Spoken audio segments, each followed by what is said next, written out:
Don't give your mind your attention. Your attention is energy. When we give attention to something, we are feeding it with energy.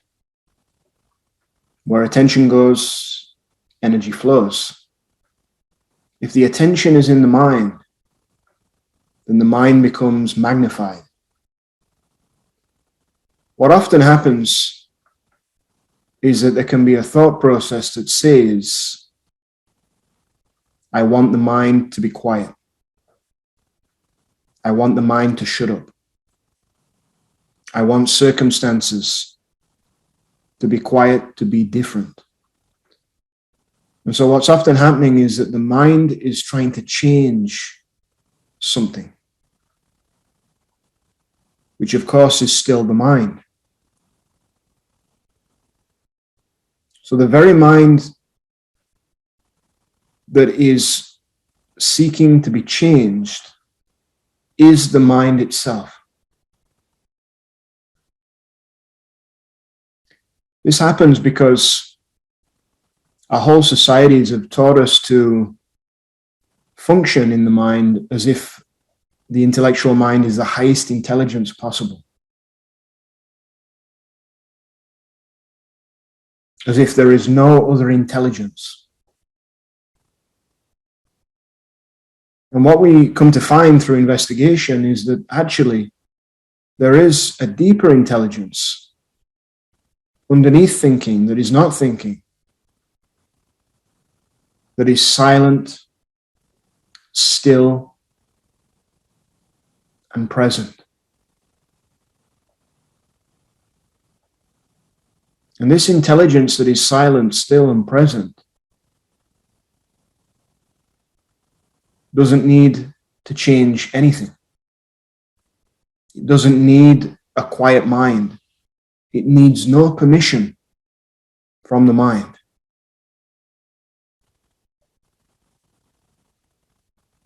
This is that natural awareness that is there. Thoughtless, silent awareness. And what often happens is that it's easy to get caught up in these patterns of thinking, this kind of circular thinking,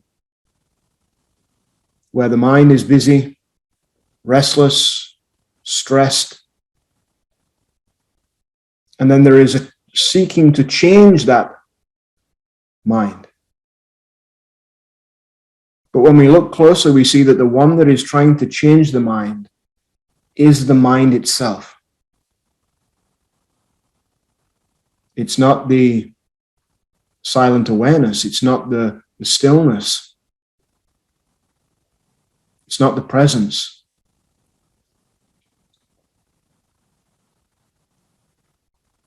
That presence, that silent awareness is pure being. And being is not doing. Doing is all of the mind.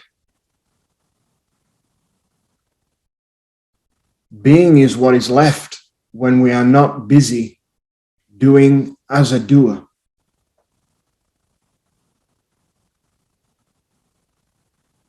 We cannot do being, we can only be being.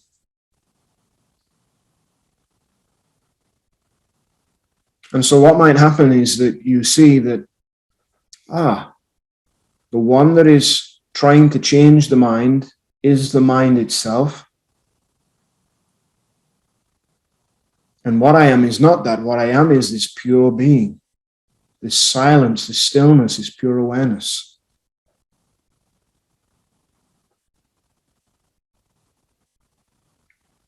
And as that recognition comes more and more,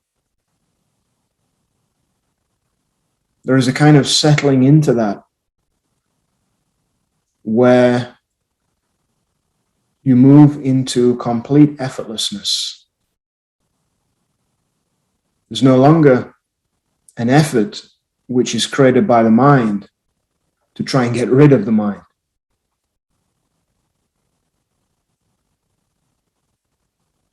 It is seen that the mind cannot get rid of itself. Only when we stop feeding the mind with attention, with more mind, with more stories, does the mind have opportunity to relax and settle down.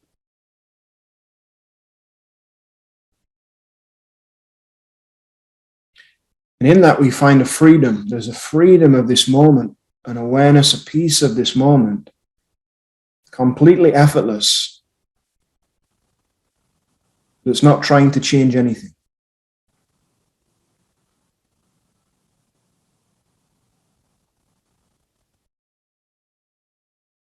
And in that, the mind can kind of just fall away.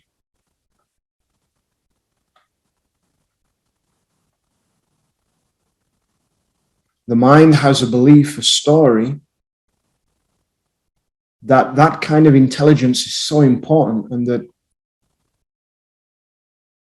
it needs to keep thinking to try and predict the next moment, to try and modify and change its experience to a better one. And what starts to be seen is that that is the trap. That is the trap. That is the very thought that keeps us trapped in that cycle, in the loop of the mind.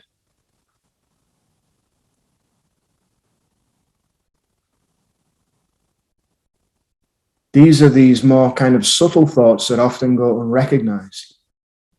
They are thoughts about thoughts.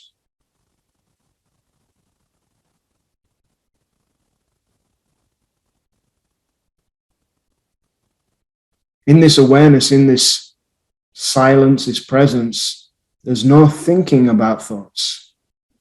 There's no story about thoughts. There's nothing that wants to change the thoughts or to modify the experience.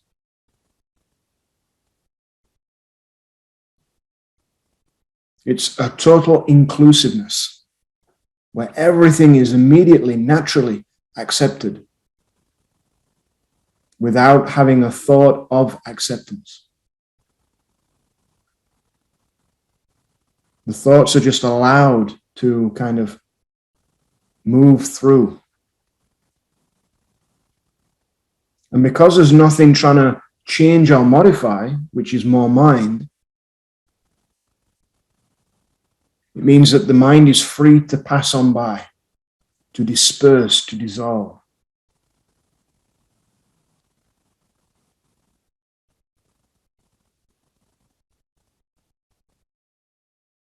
It's like a train on a track going round and round. And instead of getting on the train, we just stay on the platform. We don't even get on the train. We recognize that the nature that we are is not on the train. It is not the train. That's just mind. And so what might happen is that we start to just watch the mind as if we're watching somebody else's mind.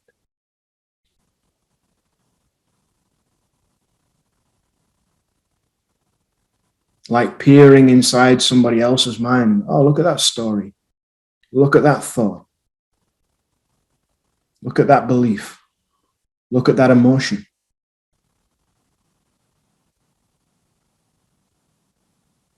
It all becomes more impersonal in nature. Because in the being, in the awareness that we are, there is no person there. There's nothing personal. Only in the story of the mind, which revolves around the ego, the I thought, is there a personal sense of self and investment in the stories of the mind and a particular outcome.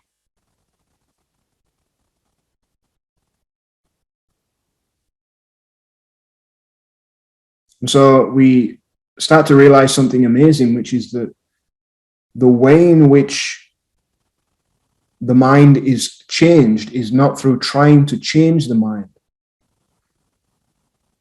but in allowing the mind to do what it does. And then in that way, it settles and changes by itself.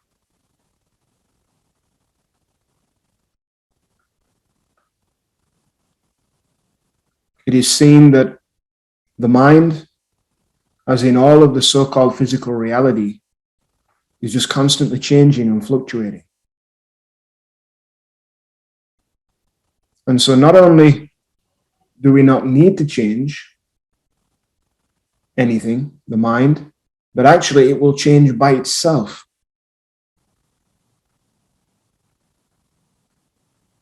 That the thoughts that are being thought, that are going around in the mind, will eventually change to something else, will eventually subside. And in allowing those thoughts and not feeding them any energy, naturally they start to become lifeless.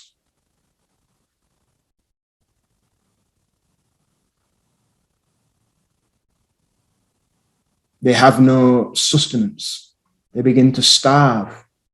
They're starving of energy. Nothing's feeding them anymore. Nothing's keeping them alive. And then instead of being in mind, which is really dead information of the past, we can truly feel alive, because the aliveness is only in being, only in presence, only in that stillness, that silence.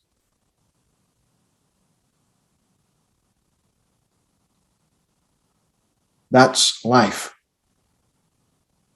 The mind, existing through the meanings of the mind, is death.